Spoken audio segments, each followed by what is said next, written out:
नमस्कार यूशन hello doctor में आप सभी का स्वागत है। मैं हूं आपका होस्ट एनवी शर्मा। फ़र्ज़ कीजिए कि एक वन वे रूट पर आप जा रहे हो और वहां पर एक ट्रैफिक सिग्नल भी लगा हुआ है। जब तक सिग्नल्स ऑन है तब तक सुचारू रूप से ट्रैफिक चलता है, लेकिन फ़र्ज़ कीजिए कि इलेक्ट्रॉनिक सिग्नल्स किसी वजह से ख़राब हो गए तो चरमरा जाती है व्यवस्था और लोग रॉन्ग साइड से आना शुरू कर देते हैं और इसी कारण कई सारे अपघात भी हो सकते हैं। कुछ इसी तरह कुदरत ने हमारे डाइजेस्टिव ट्रैक्ट को बनाया, मतलब मुंह के बाद भोजन की नली, उसके बाद पेट और उसके बाद small intestines, large intestines, rectum, anus, ये हमारा डाइजेस्टिव ट्रैक्ट का एक रूट है। वैसे ये भी वन वे ट्रैफिक ही है और एक बार खाना मुंह से चला गया तो पेट में उतर के नीचे चला जाता है, लेकिन कभी कभी ऐसा होता है जैसे सिग्नल ख़राब हो जाए तो वैसे वो खाना वापस ऊपर आ सकता है और इसके कारण गड़बड़ी हो सकती है। वो इसलिए होता है क्योंकि हमारे भोजन नली और पेट के बीच में एक वाल्व है जिसको स्फिंक्टर वाल्व कहते हैं। ये अगर डिसफंक्शन है, माल फंक्शन करे तो पेट का खाना भी ऊपर आ सकता है और उसके कारण खट्टी डकार वगैरह हो सकता है, जलन हो सकता है, क्योंकि पेट के अंदर जो गैस्ट्रिक जूस है वो भी ऊपर आ जाता है। ये क्यों होता है और कैसे होता है और उसके क्या बचने का उपाय क्या है, कॉम्प्लिकेशंस क्या है, रिस्क क्या है, इन सारी चीज़ों को आज हम जानेंगे और इसके लिए आज हमने इन्वाइट किया है star Gastro Care hospital Ramdaspeth Nagpur के डॉक्टर सिद्धार्थ धांडे, जो कि एक गैस्ट्रोएंटरोलॉजिस्ट तो है ही, लेकिन साथ साथ में एक इंटरवेंशनल एंडोस्कोपिस्ट भी है और नागपुर ही नहीं बल्कि पूरे सेंट्रल इंडिया में काफ़ी फेमस डॉक्टर है। बहुत बहुत स्वागत है सर आपका। नमस्ते सर। सबसे पहले मैं सभी दर्शकों का स्वागत करना चाहता हूँ आज के शो में। मैं doctor Siddharth Dhande, gastroenterologist, hepatologist, interventional endoscopist और endosonologist from Star Gastro Care hospital Nagpur से सभी दर्शकों का और आपका स्वागत करना चाहता हूँ इस शो पे। Welcome sir. Thank you sir. Sir मैं जैसे बता रहा था कि एक वन वे रूट है, लेकिन वापस कभी कभी रिगर्जिटेशन हो जाता है। Yes sir. जिस वजह से खाना ऊपर आ जाता है, Yes, भोजन नलिका में या इवन गले में भी आता है। Yes sir. तो इसको क्या कहते हैं नंबर वन हाँ मेडिकल टर्म्स में, और सेकंड ये क्यों होता है? सर, जैसे कि आपने बहुत ही अच्छे उदाहरण से समझाया है कि ये बीमारी जो है अभी समझने में बहुत और सरल हो चुकी है। इसको गैस्ट्रो इसोफेजियल रिफ्लक्स डिजीज़ के नाम से, जो कि आम लैंग्वेज में अगर हम देखा जाए तो इसको GERD के नाम से या फिर GERD के नाम से कॉमनली बुलाया जाता है। यह एक बीमारी बहुत सामान्य बीमारी है जो कि बहुत ज़्यादा लोगों में रहती है इसके लक्षण।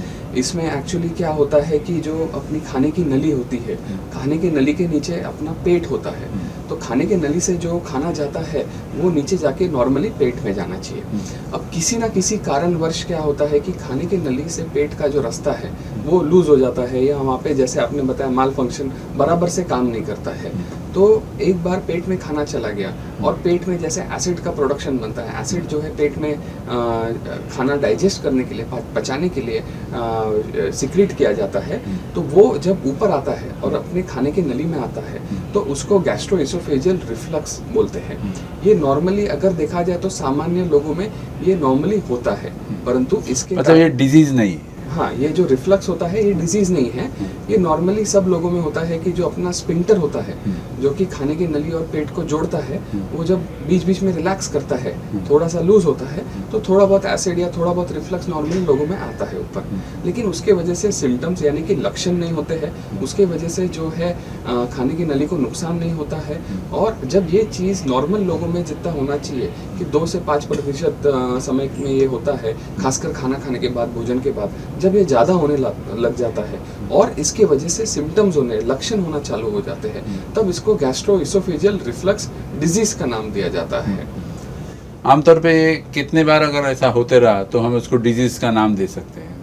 मतलब एक आध बार आपने कहा होता तो दैट्स नॉट अ डिजीज। हाँ, तो अगर देखा जाए कि अगर इसके सिम्टम्स किसी को बहुत बार बार होते हैं और वो क्वालिटी ऑफ लाइफ पे जो है असर करते हैं, और इसके साथ साथ मतलब कुछ सिम्टम्स होते हैं जो खाने के नली से संबंधित होते हैं, जिसके बारे में हम चर्चा करेंगे, और कुछ सिम्टम्स होते हैं जो बाकी फेफड़ों के संबंधित, मुंह से संबंधित, कान नाक गले से संबंधित होते हैं। तो जब ये लक्षण होना चालू हो जाते हैं किसी भी नॉर्मल व्यक्ति को, इसके कई रिस्क फैक्टर्स होते हैं, तो जब ये लक्षण हो जाना चालू होते हैं तब हम उनको डिजीज का नाम देते हैं, इसको डायग्नोस करने के बाद हम इसको डिजीज़ का नाम देते हैं, जिसमें हम दूरबीन द्वारा अंदर जांच करके इसको डायग्नोस करते हैं ये बीमारी को।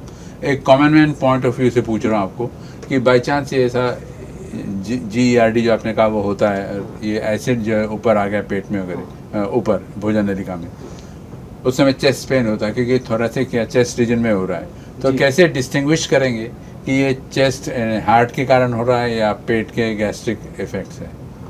तो जैसे कि अगर हम सिम्टम्स या लक्षणों के बारे में बात करें गैस्ट्रोइसोफेजियल रिफ्लक्स डिजीज के, तो सबसे सामान्य सिम्टम जो होता है, जो जैसे कि आपने बताया है, वो होता है, इसको हार्ट बर्न बोलते हैं, कि छाती में जलन होना। ये खासकर कि ये जो सिम्टम है, लक्षण है, ये खाने के बाद होता है। खाने के बाद अगर लेट जाते हैं तो इसका लक्षण बढ़ता है। ये अगर कोई हेवी मील लेते हैं, कोई स्पाइसी मील लेते हैं तेल मसाले वाला, तो उसके बाद ये सिम्टम जो है लक्षण ज़्यादा होता है और छाती में जलन होती है। इसकी वजह से कभी कभी दर्द भी हो सकता है, क्योंकि खाना जो अगर जो एसिड है खाने की नली में जाता है और खाने की नली की चमड़ी को जब ये नुकसान पहुंचाता है या उसको छूता है, तो खाने की नली की जो चमड़ी है वो एकदम स्पाज्म में जाती है और उसकी वजह से फिर पेन होता है, क्योंकि ये खाने की नली की चमड़ी जो है इसको आदत नहीं है एसिड से एक्सपोज होने की। तो जब इसमें एसिड जाता है तो फिर ये चेस्ट पेन वगैरह चालू हो जाता है। अगर ये छाती का जो दर्द है, अगर नॉर्मली देखा जाए, अगर लंबे समय तक चलता है, कोई एंटासिड लेने के बाद ये कम नहीं होता है, ये कमर की तरफ जाता है, ये अपने लेफ्ट शोल्डर की तरफ जाता है, और ये इसके साथ साथ पसीना होता है, घबराहट होती है, चक्कर आना होता है, और ये जो कोई जिनको पहले से हार्ट का बीमारी है या कोई हार्ट डिजीज़ है, उनको ये सडन अनप्रोवोक्ड हो गया, मतलब बिना किसी खाने के या अचानक से ये हो गया, तो इसको हम बोलते हैं कि ये थोड़ा हार्ट की तरफ आपको लेके जा रहा है। लेकिन अगर ये बार बार हो रहा है, ये ज़्यादा सीवियर नहीं है, माइल्ड है, हल्का सा है, खाने के बाद हो रहा है बार बार, तो फिर हम इनको रिफ्लक्स की वजह से हो रहा है ऐसा बोल सकते हैं। मतलब antacids can take care of that अगर हार्ट का नहीं है तो? कभी कभी एंटासिड से भी हार्ट का भी पेन कम हो जाता है, परंतु जो है ये जो पेन है ये ज़्यादा सीवियर इंटेंसिटी का होता है हार्ट का। और ये आपने बहुत सही पॉइंट दर्शाया है कि कभी कभी इन दोनों दर्दों में अंतर कर पाना ये बहुत मुश्किल होता है, क्योंकि हार्ट का दर्द भी कभी कभी रिफ्लक्स के समान, जो गैस्ट्रोइसोफेजियल रिफ्लक्स डिजीज या सामान्य लोगों में एसिडिटी का या गैस का दर्द है, ऐसा इस चीज़ का एक कन्फ्यूजन हो सकता है लोगों में। सर, आपने जैसे बताया कि इसके सिम्टम्स में से एक कॉज या ये भी हो सकता है, जैसे आपने कहा कि ज़्यादा खा लिया या स्पाइसी फूड खा लिया या जल्दी लेट गए, हाँ। बिना गैप दी, तो हो सकता है ये हो सकता है। और कुछ कॉजेस है सर इसके? हाँ, तो अगर हम गैस्ट्रोइसोफेजियल रिफ्लक्स डिजीज़ की रिस्क फैक्टर्स की बात करें, तो उसमें सबसे पहले जो कॉमन रिस्क फैक्टर्स आता है वो है, जैसे कि अर्बनाइजेशन हो चुका है अभी।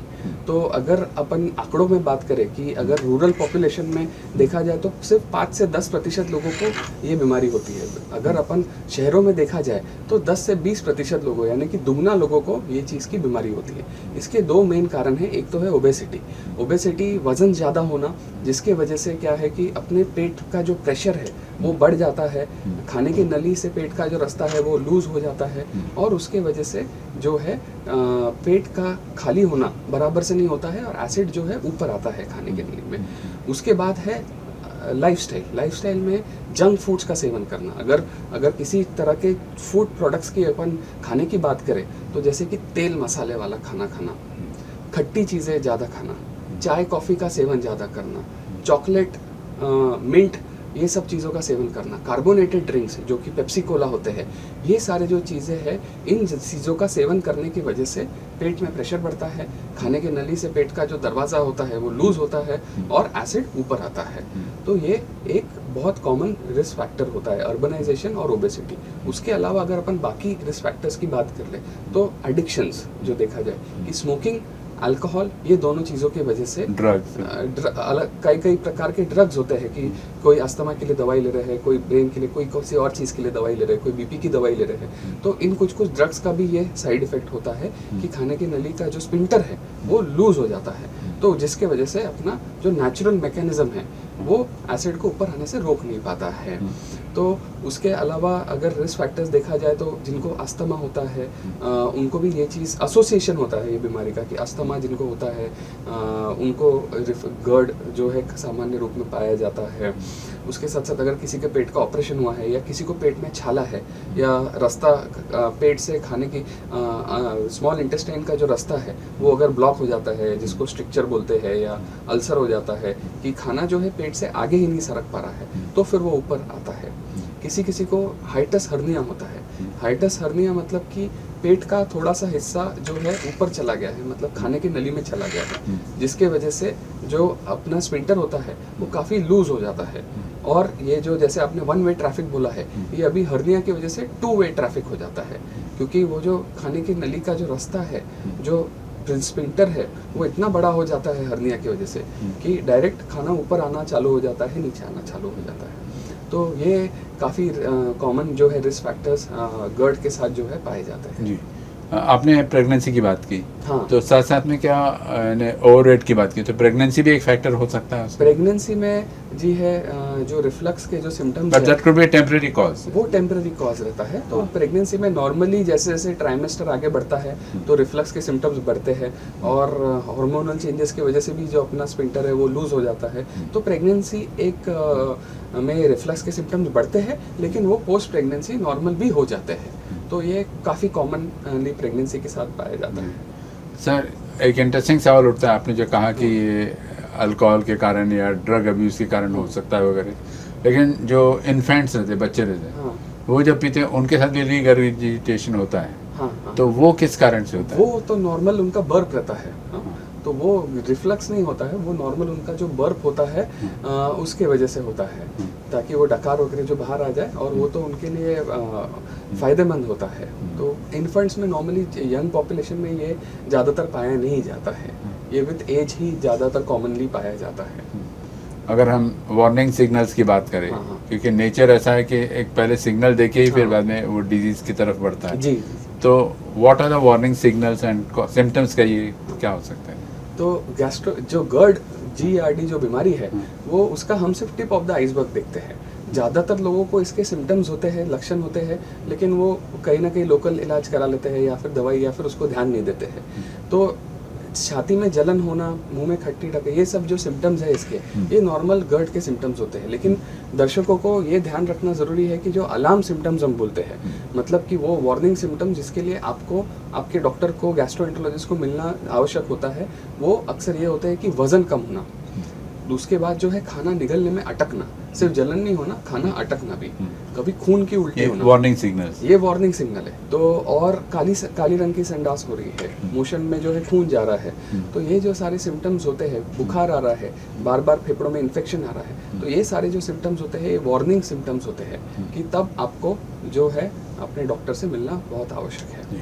तो हम नॉन कार्डियक चेस्ट पेन जो है उसको भी हम इसमें इंक्लूड कर सकते हैं? सर, अगर GERD के सिम्टम्स देखा जाए तो वो 2 तरह के होते हैं। एक होते हैं कि जो अन्न नली से संबंधित होते हैं। सबसे कॉमन जो होता है वो हार्ट बर्न होता है, कि छाती में जलन होना, फिर मुंह में खट्टी डकार, जब पेट का एसिड ऊपर आ जाता है तो मुंह में अपने आप जो है सलाइवेशन जो है वो बढ़ जाता है और खट्टी डकार आती है।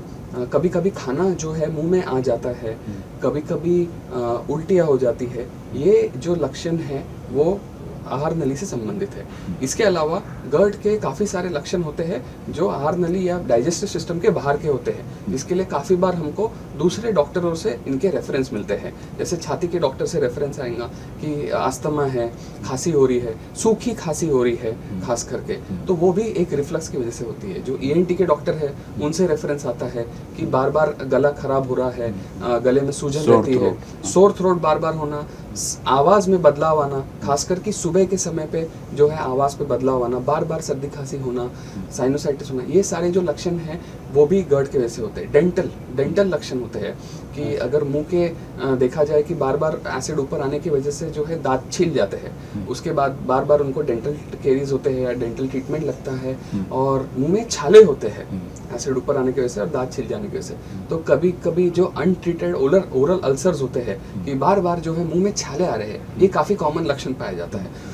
उसमें हमको GERD जो है वो रूल आउट करना पड़ता है, क्योंकि वो ओरल अल्सर जो मुंह के छाले है उसका इलाज GERD के ट्रीटमेंट से हो जाता है अधिकतर।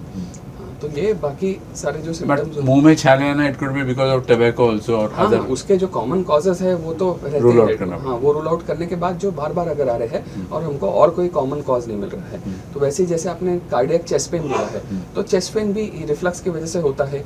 अन्न नली के जो है काफ़ी बाकी अलग बीमारियां होती है, अक्लेजिया समान, ईसोफेजाइटिस, स्पाज्म जो बोलते हैं, तो ये बाकी बीमारियों की वजह से भी जब कार्डियोलॉजिस्ट ने, हार्ट के डॉक्टर ने हार्ट के कॉजेज रूल आउट कर दिए हैं, तब हम इसको बोल सकते हैं कि ये ईसोफेगस की वजह से है, और उस दिशा में हमको जांच पड़ताल फिर आगे करना शुरू करना पड़ता है। सर आपने बहुत खूबसूरत अंदाज में समझाया है कि रिस्क फैक्टर्स क्या हो सकते हैं, कॉजेज क्या हो सकते हैं, सिम्टम्स क्या हो सकते हैं, वार्निंग सिग्नल्स क्या होते हैं। अब हम बात करते हैं जरा इन्वेस्टिगेशंस की बात जी करते हैं। सर। तो GERD का पेशेंट जब आपके पास आता है तो आप किस तरह से इन्वेस्टिगेट करते हो? जी सर, तो नॉर्मली अगर देखा जाए कि अगर कोई पहली बार आता है, नॉर्मली हमारे पास जो पेशेंट आते हैं वो कहीं ना कहीं से रेफर्ड आते हैं, या उन्होंने कहीं तो भी लोकल डॉक्टर से थोड़ा इलाज ले लिया होता है, या फिर उनके जो सिम्टम्स है, लक्षण है, वो थोड़े लंबे समय तक चलते आ रहे हैं, उसके बाद वो गैस्ट्रोएंटरोलॉजिस्ट के पास पहुंचते हैं। तो अगर कोई पहली बार पेशेंट आता है जिसको शॉर्ट ड्यूरेशन, कम समय के लिए ये लक्षण है, छाती में जलन होना कुछ हफ्तों के लिए है, या न्यू ऑनसेट है और वो यंग है, मतलब अभी अभी लक्षण शुरू हुए हैं और पेशेंट जो है 40 के नीचे है, तो हम उनको दवाई का एक ट्रायल देते हैं 2 से 4 हफ्ते के लिए। अगर उन्होंने उससे रिस्पॉन्ड किया तो फिर ठीक है, तो फिर हम आगे कुछ नहीं करते हैं। लेकिन अगर उन्होंने रिस्पॉन्ड नहीं किया, या फिर अगर कोई पेशेंट आता है जिसको लंबे समय से लक्षण है ये, और उनकी उम्र जो है वो ज़्यादा है, और उनके साथ साथ उनको रिस्क फैक्टर्स है, या फिर ये जैसे कि स्मोकिंग और अल्कोहल के, और या फिर टोबैको के, या फिर उनके फैमिली में किसी को कैंसर की हिस्ट्री है, क्योंकि GERD का एक कॉम्प्लिकेशन भी वो होता है आगे, मतलब हेरिडिटी की तरफ भी जाता है। हाँ, मतलब हेरिडेटरी से ज़्यादा जो GERD होता है उससे एक बीमारी बनती है, चमड़ी जो है खाने की नली की बदल जाती है, जिसको बैरेट्स ईसोफेगस बोलते हैं। कि अगर किसी को लंबे समय से रिफ्लक्स का प्रॉब्लम है तो खाने की नली की चमड़ी जो है बदल जाती है, और फिर जब वो बदल के नई चमड़ी बन जाती है तो फिर सालों साल में अगर GERD को ट्रीट नहीं किया जाता है, तो फिर वो एक ईसोफेगस के कैंसर का एक मेजर रिस्क फैक्टर्स है, खास करके अर्बन पॉपुलेशन में। काफ़ी डेंजरस है इशू, अगर समय पे टैकल नहीं किया या फिर इसको इग्नोर किया, या फिर इसको अगर अपन ने ट्रीट नहीं किया, तो फिर लंबे समय पे जाके ये नुकसान पहुंचा सकता है। जी, तो इन्वेस्टिगेशन में आप क्या करते हैं सर? सर, सबसे पहले अगर कोई ऐसे लंबे समय की हिस्ट्री लेकर आते हैं तो सबसे जो बेसिक टेस्ट होता है वो होता है एक एंडोस्कोपी। एंडोस्कोपी में हम मुंह के माध्यम से एक ट्यूब खाने की नली में डालते हैं, उसमें हम सबसे पहले तो गला देखते हैं, गला, सांस लेने की नली का ऊपर का हिस्सा वो देखते हैं, और उसके बाद हम ईसोफेगस यानी कि खाने की नली में जाते हैं। खाने की नली में जाके देखते हैं कि क्या इनको रिफ्लक्स रिलेटेड ईसोफेगस में नुकसान है, डैमेज है, यानी कि छाले बने हुए हैं, कभी कभी रास्ता टाइट होता है, कभी कभी चमड़ी बदल जाती है जिसको हम बैरेट्स ईसोफेगस का नाम लेते हैं, कभी कभी ब्लीडिंग स्पॉट, सूजन वगैरह हो जाती है। और उसके बाद पेट में जाते हैं, छोटी आंतड़ी में देखते हैं, पेट में देखते हैं कि हाइटस हर्निया जो हमने बोला है, जो कि बहुत कॉमनली पाया जाता है, 30% लोगों को जो है जिनको रिफ्लक्स के सिम्टम्स है, खासकर की जो एल्डरली पॉपुलेशन है, जो बड़े उम्र के जो लोग हैं, उनको ये हर्निया जो है पाया जाता है, तो वो हम एंडोस्कोपी में देखते हैं। उसके साथ साथ पेट में अगर एसिड ज़्यादा बन रहा है, पेट में छाले हैं, वो चीज़ का उसमें देखा जाता है। टेस्ट करते हैं H. pylori का इन्फेक्शन के लिए। अगर खाने की नली में कहीं पे रास्ता, जो स्मॉल इंटेस्टाइन है वहाँ पे अगर रास्ता ब्लॉक है, तो वो भी एक कारण होता है रिफ्लक्स का। ऑब्स्ट्रक्शन बोलते हैं उसे, आउटलेट ऑब्स्ट्रक्शन जो है, कि जैसे आपने बताया कि 1 वे ट्रैफिक जो है ब्लॉक हो चुका है, तो वो चीज़ के लिए हम चेक करते हैं। तो ये सारी चीज़ों में एक तो मरीज़ को गैस्ट्रोइसोफेजियल रिफ्लक्स डिजीज़ है क्या, वो पता चलता है। दूसरी चीज़ पता चलती है कि उसका कारण क्या है और वो क्यों हो रहा है। तो उस हिसाब से देखा जाए एंडोस्कोपी सबसे बेसिक टेस्ट है, तो वो हम करके देखते हैं। दूसरी टेस्ट होती है कि कभी कभी एंडोस्कोपी इनकी नॉर्मल होती है।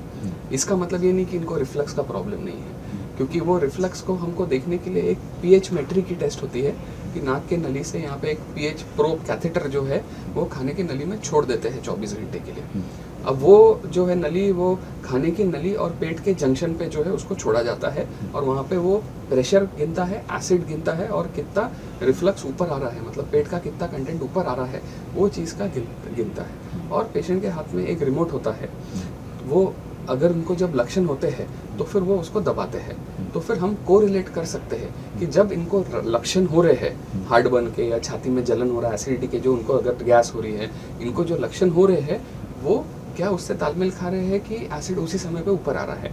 तो पीएच मेट्री जो है वो उससे और बेहतर एक टेस्ट होती है, लेकिन वो थोड़ी कम्बरसम होती है कि 24 घंटे के लिए नली डाल के छोड़ना पड़ता है उसके लिए। तो ये 2 कॉमनली टेस्ट है, बाकी भी टेस्ट होते हैं मैनोमेट्री या फिर बेरियम सॉल्व वगैरह, बट उसका नॉर्मली हम यूज नहीं करते हैं आज के इसमें। These are the 2 basic tests 2 basic test है, आप कंक्लूड करते हो। कंक्लूड करते हैं कि इनको रिफ्लक्स है। क्या कॉम्प्लिकेशंस हो सकते हैं सर? सर कॉम्प्लिकेशन जो देखा जाए वो अधिकतर कॉम्प्लिकेशंस होते हैं कि ये बीमारी को अगर ट्रीट नहीं किया जाए और ये लंबे समय तक बिना ट्रीटमेंट के चल रही है।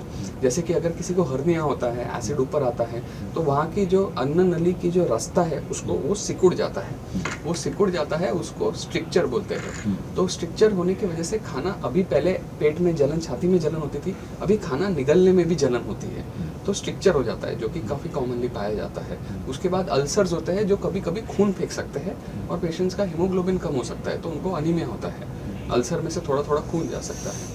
उसके बाद जो है कैंसर होने की संभावना होती है, जो कि बैरेट्स ईसोफेगस नाम की एक बीमारी से जो है चालू होती है। तो ये जो होते हैं ये एक अन्न नली के अंदर के कॉम्प्लिकेशन होते हैं डाइजेस्टिव वाले। बाहर के कॉम्प्लिकेशन जो अपन बात करते हैं, अस्थमा होना, खांसी होना, गले में चेंजेस होना, लाइफस्टाइल जो है, उससे ज़्यादा ये लाइफस्टाइल में बहुत ज़्यादा इम्पैक्ट करती है। मतलब मरीजों को डे टू डे एक्टिविटी में जो है उनका क्वालिटी ऑफ लाइफ जो है ख़राब हो जाता है। अच्छा। खाने से डरते हैं, खाना कम हो जाता है, वो सब चीज़ें होती है अगर इसको ट्रीट नहीं किया तो। अस्थमा भी हो सकता है? अस्थमा होता है सर, अस्थमा का एसोसिएशन होता है कि अगर रिफ्लक्स को अनट्रीटेड रखा तो उसके वजह से अस्थमा जो जिन लोगों को है वो एग्जासर्बेट, यानी कि वो उसके लक्षण और बढ़ जाते हैं। हालांकि उनको हो सकता है खाने की नली के कोई लक्षण नहीं होंगे, हार्टबर्न नहीं होगा, मुंह में कड़वा पानी नहीं होगा, लेकिन अस्थमा के सिम्टम्स उनके बढ़ रहे होंगे, मुंह में छाले बढ़ रहे होंगे। मतलब जो चीज़ हम इसको एक नॉन डिजीज समझ के चल रहे हैं वो हाँ। आगे चलकर एक इतने सीरियस कॉम्प्लिकेशंस दे सकता है। हाँ, और कॉम्प्लिकेशंस वो लंबे समय में दे सकता है। जी।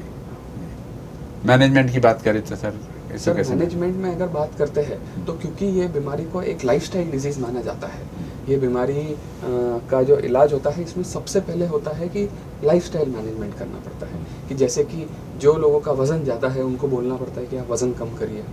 अगर आप बहुत सारा एक साथ खाना खाते हैं तो उनको बोलना पड़ता है कि आप खाना जो है बांट बांट के, मतलब दिन में 6 से 8 बार हल्का हल्का जो है खाना बांट बांट के खाने का। खाने के बाद बहुत सारा पानी नहीं पीने का, या फिर खाने के बाद तुरंत लेट नहीं जाने का, सो नहीं जाने का। रात के खाने में और सोने में 3 घंटे का अंतर रखना है। मतलब हमको पेट को जो है खाली करना है, क्योंकि ये बीमारी का सबसे बड़ा जो प्रोटेक्टिव मैकेनिज्म है वो है, जो अपने को मिला है वो है ग्रेविटी।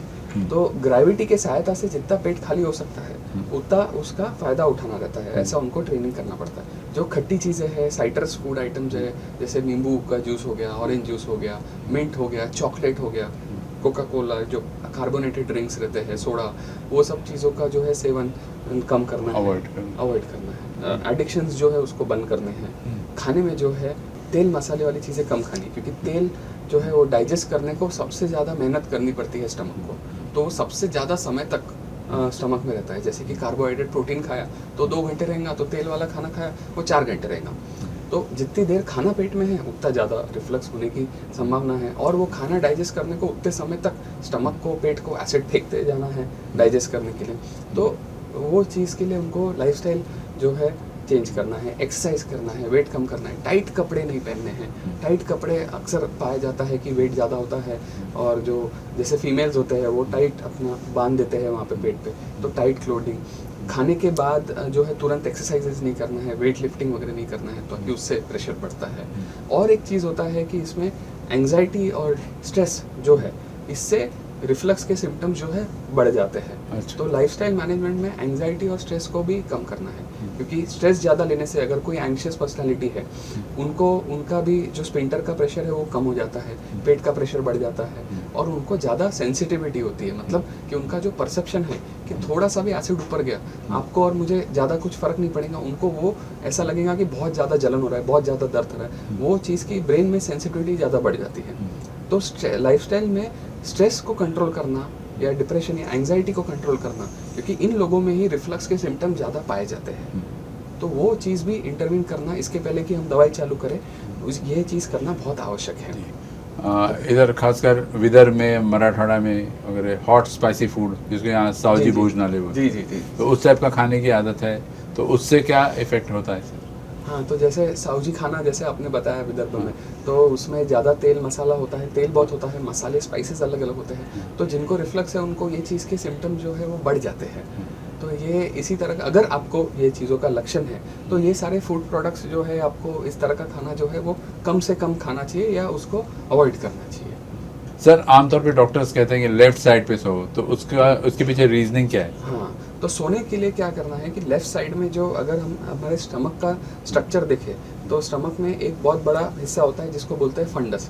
तो फंडस जो वो जब नीचे खाने की नली जब पेट में खुलती है तो एक साइड का पेट जो है पूरा फ्लैट होता है और एक साइड का पेट जो है वो बड़ा होता है, कर्व्ड होता है, तो वो लेफ्ट साइड में रहता है। तो अगर हम लेफ्ट लैटरल पोजीशन में या लेफ्ट साइड में सोते हैं तो वो डिपेंडेंट पोर्शन हो जाता है, मतलब जो खाना वगैरह है या जो भी है एसिड वगैरह वो वहाँ पे जो है जमा हो जाता है। लेकिन अगर वन राइट साइड में सोते हैं तो फिर कोई डिपेंडेंट पोर्शन नहीं है, मतलब अगर किसी को रिफ्लक्स या हर्निया है तो वो खाना डायरेक्ट ऊपर जाने की संभावना बढ़ जाती है। उसी तरह से जो बेड एंड होता है वो 10 सेंटीमीटर से वगैरह या थोड़ा सा उठा देना चाहिए, 10 से 20 सेंटीमीटर से हेड पोर्शन। हाँ, हेड पोर्शन जो है वो उठा देना चाहिए। तो जनरली हम पिलोज लेते हैं, तो पिलो से तो सर नेक पे लूंगा, वो नीचे से उठा देना चाहिए ताकि जो थोड़ा सा स्लैंटिंग हो जाए, मतलब पूरा जो बेड है वो थोड़ा सा स्लैंटिंग हो जाना चाहिए, बिस्तर थोड़ा सा स्लैंटिंग हो जाना चाहिए।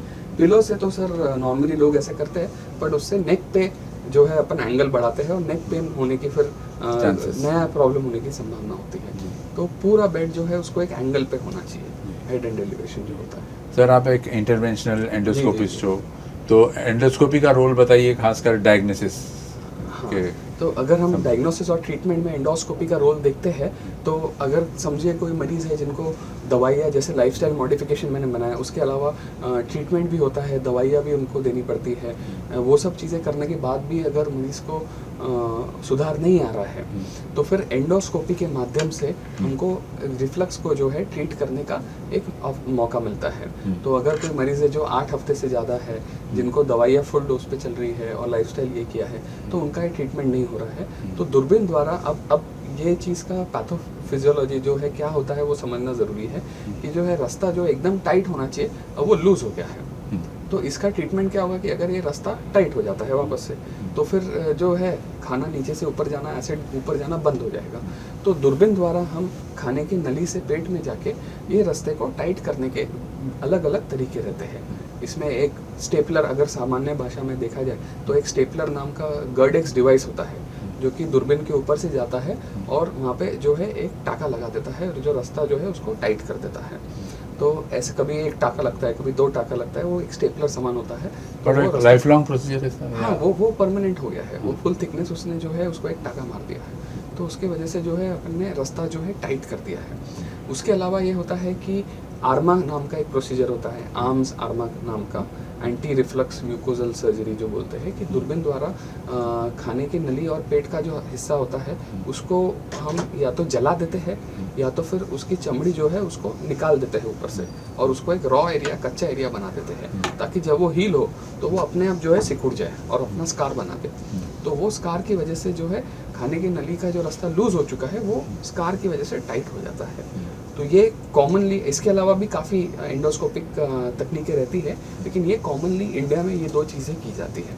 अगर इससे ज़्यादा भी प्रॉब्लम है या फिर अगर हर्निया बहुत बड़ा है और रास्ता बहुत ज़्यादा लूज हो चुका है, तब ये सब तकनीकें काम नहीं आते हैं, ये शुरुआती स्टेज में काम आते हैं। अगर ज़्यादा हो गया है तो फिर उनको ऑपरेशन के लिए लैप्रोस्कोपिक जो है बाहर से सर्जरी, हाँ सर्जरी बाहर से जो है रास्ता टाइट करने के लिए उनको फिर रेफर करना पड़ता है। तो एंडोस्कोपी का एक इम्पोर्टेंट रोल है as far as diagnosis concern, treatment is concern. जी, डायग्नोसिस में पता करने में ये बीमारी है और फॉलोअप में कि अगर छाले है या फिर सूजन है तो फिर वो सुधार उनमें आया है कि नहीं, और ट्रीटमेंट में जैसे कि मैंने अभी डिस्क्राइब किया कि ये जो मोडालिटीज़ है ट्रीटमेंट में हम इसके लिए यूज़ करते हैं। सर ये सब हो गया, सर्जरी हो गई, सब कुछ हो गया, लेकिन रिकरेंस के चांसेस रहते क्या इसके? जी, अगर जो हमने रिस्क फैक्टर्स के बारे में बात किया, अगर वही चीज़ें वापस आती है, जैसे एडिक्शन नहीं छूटते हैं, वेट कम नहीं होता है, तो बीमारी के लक्षण ठीक होने के बाद भी ये बार-बार होने की संभावना होती है। दूसरी होती है कि मेडिसिन्स पे डिपेंडेंसी हो जाती है। अगर 8 हफ्ते से ज़्यादा किसी को दवाइयाँ बंद नहीं कर पा रहे हैं या फिर डबल डोज़ उनको दवाइयाँ देनी पड़ रही है, तो फिर इसको डिपेंडेंट गर्ड बोलते हैं। तब हमको बाकी कोई और कारण है क्या, वो ढूँढना पड़ता है। मतलब जैसे आपने कहा लाइफस्टाइल मॉडिफिकेशंस और रिस्क फैक्टर्स को केयरफुली अगर अवॉइड किया जाए तो फिर ये हो सकता है रिकर ना हो। रिकर ना हो, ये सब चीज़ें हो सकती है, पर वो उनको लंबे समय तक खाने पीने में जो परिवर्तन करने, जैसे हमने डिस्कस किया है, उसके बाद जो है वज़न कम करना, ये सब चीज़ें, एडिक्शन छोड़ना, ये लंबे समय तक उनको करते रहना पड़ता है। नहीं तो फिर ये लक्षण जो है बार बार आना चालू हो जाते हैं। बीमारी हो सकता है आए ना आए, लेकिन लक्षण जो है, जो उनके सिम्टम्स है, वो बार बार आना चालू होते हैं, जिसकी वजह से उनकी मेडिसिन जो है वो बंद नहीं हो पाती है। And as usual before we wind up, एक मैसेज हाँ, to the patients, to doctors etcetera. आज के गर्ड रिलेटेड हमारे शो में मैसेज यही रहेगा कि ये जो लक्षण होता है हार्ट बर्न का, छाती में जलन, एसिडिटी का, मुंह में कड़वा पानी आने का, खट्टी डकार आने का, खाना आने का या उल्टी होने का, ये इसको एक मामूली सिम्टम आप बिल्कुल कंसिडर मत कीजिए। ये सिम्टम जो है रिफ्लक्स डिजीज़ की तरफ इशारा करता है। इसमें सिर्फ ज़रूरी नहीं है कि सिर्फ दवाई आप लेते रहे, इसके बाकी लाइफस्टाइल इंटरवेंशन भी करना पड़ता है, और इसमें और भी कोई कारण है क्या या कोई ट्रीटेबल कॉज है क्या, उसके लिए हमको एंडोस्कोपी करके देखना पड़ता है। तो अगर आपको ऐसा कोई लक्षण है और आप इसके लिए दवाई ले रहे हैं और आपको आराम नहीं मिल रहा है, तो फिर आप तुरंत अपने गैस्ट्रोएंटरोलॉजिस्ट से इस बीमारी के बारे में संपर्क करिए। Thank you sir, pleasure as usual talking. Thank you sir, thank you for having me over, thank you so much. Thank you.